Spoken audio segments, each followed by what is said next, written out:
Thot fjala Assalamu alaikum. Thot kjo fjalë është përshëndetja më e bukur.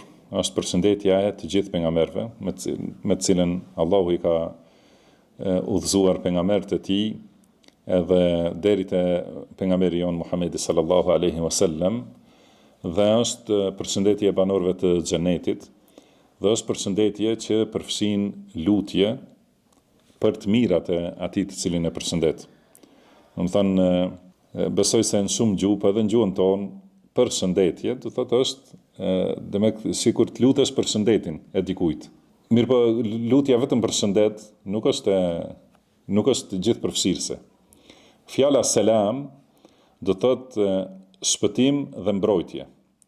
Do të thënë edhe shëndet, edhe në shëndet, shpëtim edhe mbrojtje në shëndetin e njeriut, edhe në pasurinë e tij, edhe në familjen e tij, edhe në fetarinë e tij, dhe në jetën e dunjas dhe jetën e ahiretit. Prandaj, do të thënë,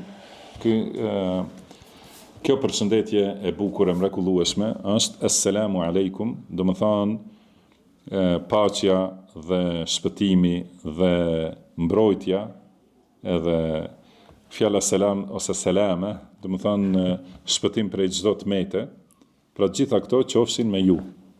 I përfshin vetëm fjala selam, do të thënë këto kuptime, dhe kjo nuk mund të zaventësohet me asnjë fjalë tjetër.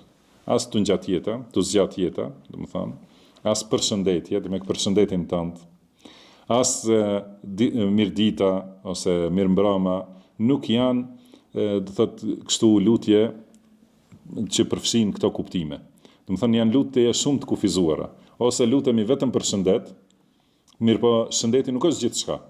Edhe pse shumë thonë, kur e ke shëndetin i ke të gjitha, mirë po ka njerëz që kanë shëndet, po u mungojnë shumë gjëra, pastaj më e rëndësishme është jeta e ahiretit, sesa jeta e dunjas.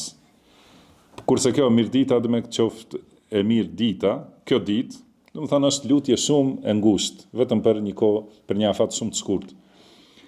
Ose të zgjat jeta, ajo është, mund të jetë një kuptim edhe mallkim. Do të thënë jeta e gjatë, pa mirësi dhe pa udhëzim, mund të jetë, do të thënë, shumë dëshpërim për njeriu. Prandaj jeta e gjatë me vepra të mira, me mencuri të plot, me fuqi dhe shëndet, edhe me vepra të mira, kjo është lumturi. Kurse jeta e gjatë me smundje për shembull, ose me humbje të mendjes, ose pa këto, por me vepra të këqija. Kjo është dënim. Prandaj të zgjat jeta vetëm kaq, kjo nuk është përshëndetje, po është mallkim në realitet. Prandaj nuk ka zaventësim për këtë përshëndetje të mrekullueshme të pejgamberëve, edhe të banorëve të xhenetit. Assalamu alaikum.